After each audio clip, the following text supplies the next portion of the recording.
But beyond that, there are domains of questions. There are domains of questions. For example, in complex questions, often different domains bear upon it. You can ask a complex question for which part of the question requires that you look at things sociologically. Another part of the question requires that you look at certain economic factors. Another part of the question may require that you think about it historically. Another part of the question may require that you look at it ethically. So there are all these dimensions to the question. And we want our students to be able to shift and reason within different dimensions. The economic questions could be in category 1 or they could be in category 3. So we might say, well, let's look at, for the idea, based on somebody's educational philosophy, let's look at what it's going to cost. Okay, what it's going to cost may be a category 1 question. We simply get that out there as knowledge, and then we proceed from that point.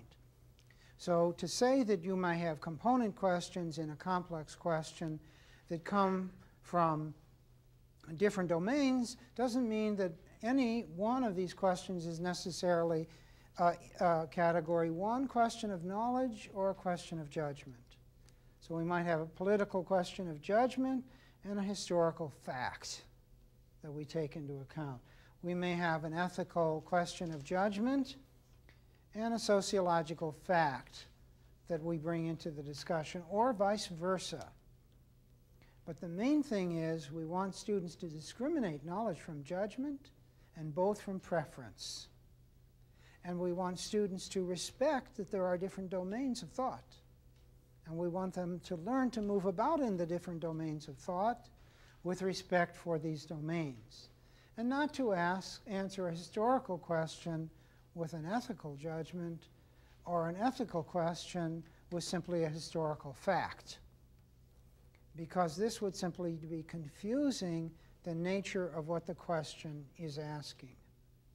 So this is the basic background for our discussion, and I'm going to try to model with you how you do this. And so what we're going to do is we're going to consider a certain problem, which I'll lead a discussion on, and part of what we will do is get into various dimensions with respect to this problem. And so I'll be modeling a questioning process in which we take into account the dimensions of a problem, and also then I'll bring in some questions of knowledge, some questions of judgment, and I may or not bring in questions of preference, because very often they're not relevant, though we tend to think they are amongst the most relevant.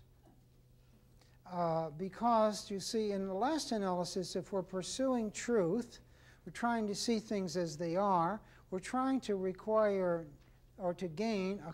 knowledge, what you prefer is neither here nor there. Truth, unfortunately, does not conform to our desires. Some truth is painful. We wish it weren't. But there it is. It doesn't follow our desires. Yes? If you ask the question, do you prefer this way of health insurance or that way, and justify your answer, then you're asking a question of judgment, do you see? Because actually you're asking for reasoned preference. And reasoned preference is judgment. So that goes to category 3. Unless it's a clear-cut decision, and that goes to category 1. Because then your preference is the only reasonable preference based on certain factors. Do you see? So we want to deal with these, and believe me, there are many, many confusions in this area that students have. By the way, if you come across a student who thinks that all questions are in category 1, this will be a dogmatic absolutist. And if you find a student who thinks that all questions are in category 2, this will be a subjective relativist. And if you find someone who thinks that all questions are in category 3, tell me, because I've never met such a person. In fact, anyone who understood Category 3 questions would understand there's at least one other category, questions of knowledge, because you can't achieve judgment without it. Do you see? That's why no one thinks that there is only Category 3 questions. What do we want to do as a critical thinker? We want to render unto Caesar the things that are Caesar's, and unto God the things that are God. That is, we want to treat a Category 1 question as a matter of knowledge, not a matter of subjective opinion. We want to treat a question of judgment as a matter of judgment. We are not relativists. We are not absolutists. When we have absolute knowledge, we say so. When we don't, we don't. And so we don't try to reduce all these questions to one category. Critical thinkers are not dogmatic absolutists, neither are they subjective relativists.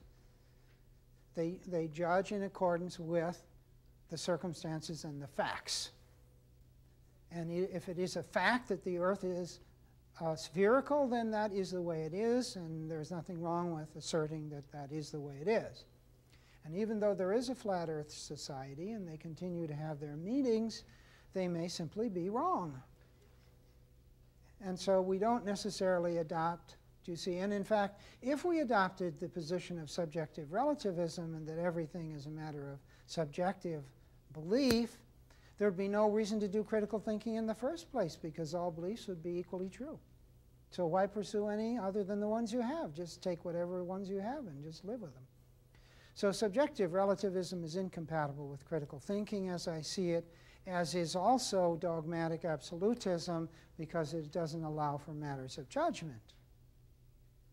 In any case, then, let's try this out and see if I can bring these different questions into the discussion, and we'll see if we can see the power of this.